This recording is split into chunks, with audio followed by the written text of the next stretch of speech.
上一集我哋學識咗用3個免費工具揾關鍵字，但揾到關鍵字之後，點樣先可以寫出一篇Google中意嘅文章呢？好多人以為寫篇文就得，但其實文章嘅結構、標題、關鍵字擺位全部都有技巧。今日我會一步步教你，由零開始寫一篇排名高嘅文章。首先，點解文章咁重要？因為 Google 靠文章內容去判斷你嘅網站值唔值排名。如果你亂寫一通，標題冇關鍵字，內容得200字，冇圖片冇小標題， Google 根本唔知你寫緊咩，點會俾你排名？但如果你用SEO方法去寫，標題包含關鍵字，內容夠詳細，結構清晰， Google 一睇就明你嘅主題，排名自然會上升。識寫SEO文章等於擁有免費嘅長期流量。一篇排名高嘅文章應該長點樣呢？最上面係 title， 即係標題，要包含關鍵字，同時要吸引人冚入嚟。然後係開頭段落，用100字講清楚呢篇文章講咩。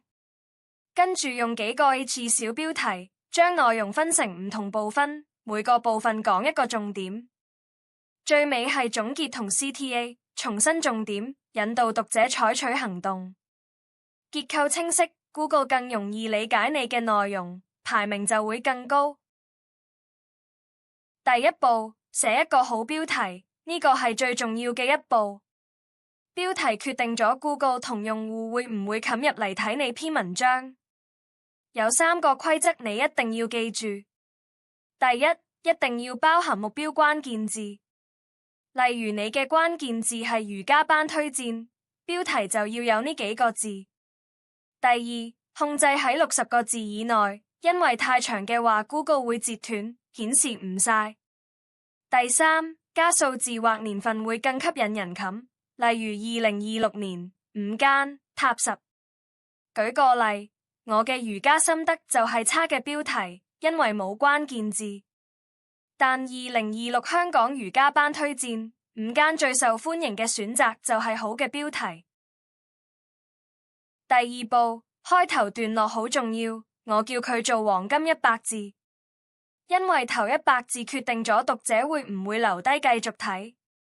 你要喺頭1、2句就講到呢篇文章嘅主題，然後自然咁加入目標關鍵字，仲要講清楚讀者睇完可以得到咩。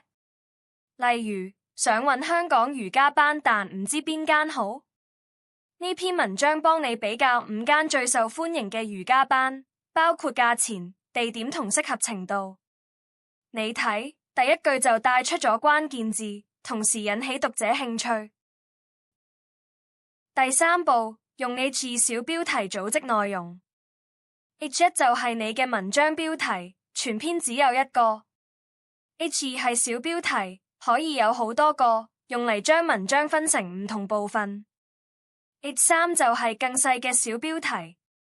寫 H2 嘅秘技係盡量喺小標題入面加入相關關鍵字，但記住要自然，唔好硬塞。例如你篇瑜伽班推薦文章可以有呢啲小標題，點解越嚟越多人去瑜伽班？5間香港瑜伽班比較，初學者揀瑜伽班嘅3個 tips。第四步，關鍵字擺位，一共有7個重要位置。第一，文章標題，呢個最重要，一定要有。第二，網址 URL， 例如用 Yoga Class Recommend。第三，開頭段落，頭100字內要出現。第四，至少一個 H 小標題。第五，圖片嘅 Alt Text， 描述圖片內容時加入。第六，Meta Description， 即係搜尋結果嘅描述文字。第七，結尾段落，最後再提一次。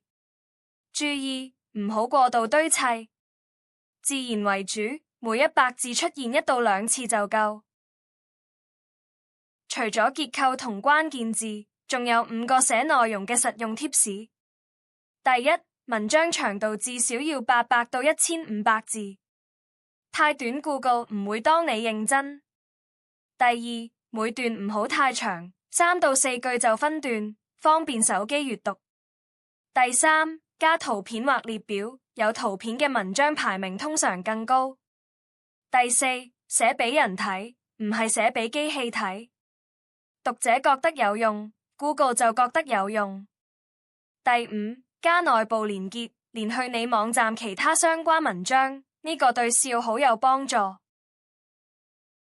而家用瑜伽班推薦做實戰示範，標題就用2026香港瑜伽班推薦5間最受歡迎嘅選擇，開頭100字帶出關鍵字，然後用5個 H2 小標題組織內容，包括點解多咗人去瑜伽班、5間比較、初學者貼士、常見問題同總結。全篇大約1200字，關鍵字出現8到10次，分布自然。發佈之前記得逐項檢查。標題有冇關鍵字？有冇？開頭100字有冇提到？有冇？有冇用 H2 小標題？